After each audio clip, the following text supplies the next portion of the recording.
Xin chào các bạn, chào mừng tất cả các bạn đã đến với chương trình Lịch sử hào hùng, một chương trình được đặc biệt tạo ra bởi Giao giúp cho việc luyện tập nghe tiếng Anh trở nên thú vị hơn qua những chủ đề lịch sử. Để luyện tập tốt hơn, hãy cùng quét mã bài tập ở góc phải màn hình hoặc click vào phần mô tả để luyện tập tốt nhất nhé. Ok, bắt đầu thôi! The Paris negotiations concluded.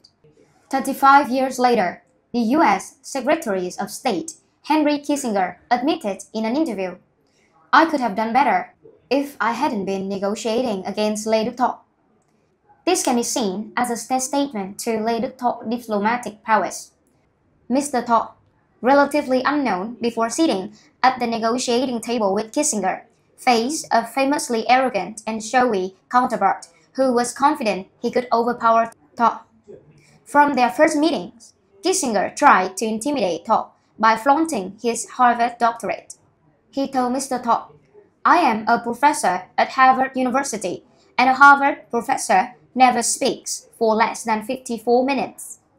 Thọ immediately countered with a sharp remark, "I'm not a professor or a doctor, but my son is a doctor."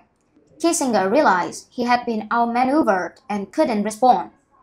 During the public four-party meetings, Lê Đức Thọ often did not attend. The role of leader for the delegations of the Democratic Republic of Vietnam was given to Foreign Minister Xuân Thủy, while the delegations of the National Liberation Front of the South Vietnam was led by Madame Nguyễn Thị Bình. Lê Đức Thọ usually met Kissinger in secret meetings. As a result, Mr. Thọ's blows to Kissinger were less known. Kissinger was famous for his ability to talk in circles and for his skill in neither telling the truth nor outright lying. Consequently, Lê Đức Thọ was extremely careful with every move.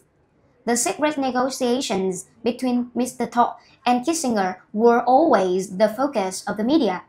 Journalists even rented houses next door and removed roof tiles to sneak in and aim their cameras. Every gesture and facial expressions of Mr. Thọ was closely watched and analyzed. Due to his quarantine, Mr. Thọ was always meticulous in his actions and appearance. Though he seemed to wear ordinary suits like any other diplomat, he always wore a ring made from the wreckage of a U.S. aircraft shot down over North Vietnam, a piece of jewelry that spoke volumes.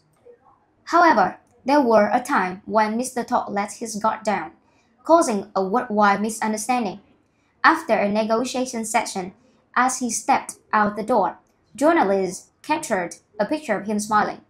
They immediately published articles about the positive direction of the Paris talks. The Politburo in Hanoi, seeing the news, eagerly called to inquire about the progress. Mr. Thọ then explained that his smile was due to Kissinger's overly firm handshake, which left him no choice but to smile. Kissinger, known as a master of geopolitical negotiations of the U.S., was used to various tactics at the negotiating table. One of his favorite tricks was to delay discussions until late at night, hoping to exhaust Mr. Thọ, who was 12 years older than Kissinger. At the time of the negotiations, Mr. Thọ was about 60 years old, while Kissinger was only 48. Kissinger assumed that the older Mr. Thọ would tire and conceited by late night. However, Mr. Thọ, with his exceptional ability to read people, stayed sharp and negotiated even more effectively as the night wore on, often outmaneuvering Kissinger. There was an instant when Kissinger presented Mr. Thọ with 30 large, clear satellite photos showing soldiers in the jungle not wearing the iconic pitch helmet but military caps with visible stars and ranks.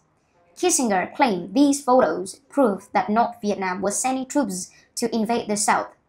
For everyone else, this would have been irrefutable evidence, given the advanced technology of the time.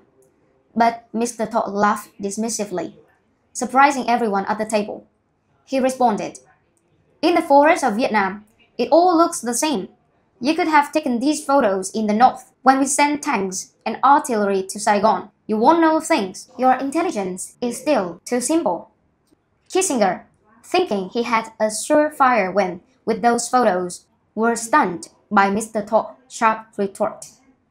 In another instant, Kissinger warned Mr. Thorpe, "If you continue to be this rigid, the war will go on, and bombs will keep falling on the North."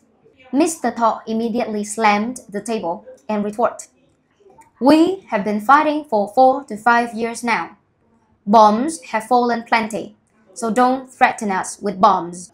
Realizing his mistake, Kissinger later approached Thorpe with a message from President Nixon, subtly threatening to resume bombing if the talks failed.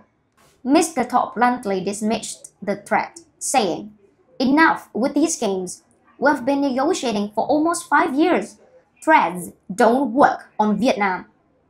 Mr. Thorpe summed up his stance with 2 lines of poetry. "Wait patiently for a while.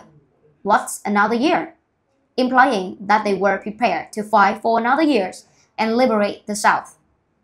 Indeed, after negotiation temporarily stalled and Mr. Thorpe returned to Hanoi, President Nixon ordered a start of Operation Linebacker II to flatten Hanoi and force Vietnam to sign the Paris Agreement on U.S. terms. However, this turned out to be one of the most painful defeats for the U.S., as the supposedly invincible B-52 bombers were shot down in droves over Hanoi. Stay tuned for the next episode to see how Vietnam used its technology to down the B-52s, earning worldwide admiration.